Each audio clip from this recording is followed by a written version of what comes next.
కోసం ఈ లీలలు చేసింది. ఆయనకి పాపం ఆయన చాలా పనులున్నా అన్న వదిలిపెట్టేసుకొని ఇక్కడికి వచ్చాడు.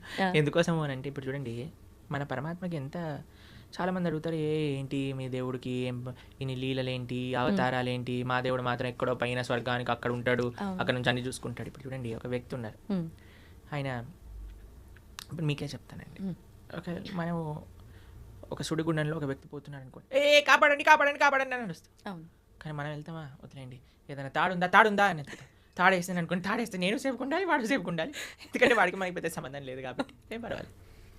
ఇప్పుడు మేము మాయాపూర్లో ఉన్నాం అనమాట. మాయాపూర్ నుంచి వస్తున్నాం కోల్కతా, అక్కడ నుంచి ఇక్కడికి వచ్చాం. అయితే అక్కడ ఒక ఆయన చెప్తున్నారు, ఒక డివోటీ వాళ్ళ మాయాపూర్లో గంగా నది ఫ్లడ్స్ వచ్చినప్పుడు ఏమైందట అంటే బోట్ టాపుల్ అయిపోయింది అనమాట. బోట్ పడి రివర్స్ అయిపోతే ఒక చిన్న పిల్లవాడు నీళ్ళలో పడిపోయాడు, దొరకలేదు.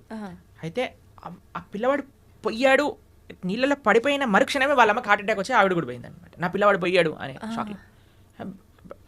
అంటే అంత ప్రేమ, అంత అటాచ్మెంట్ అనమాట. పరమాత్మ మనం సంసారంలో పడిపోయి ఇబ్బంది పడుతున్నాము అన్న మరుక్షణం ఆయన కూడా సంసారంలోకి దుంకేశాడు అనమాట.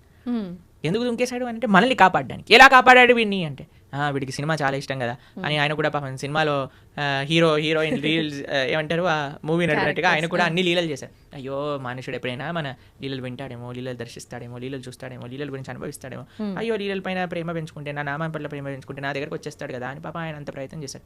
కానీ మన వాళ్ళు భాగవతం చదవరు, వినరు, భగవద్గీత చదవరు, వినరు. ఎంత అన్యాయం చెప్పండి. స్వామి మన కోసం అంత కష్టపడుతున్నప్పుడు మనం ఎంత కష్టపడాలి స్వామి కోసం.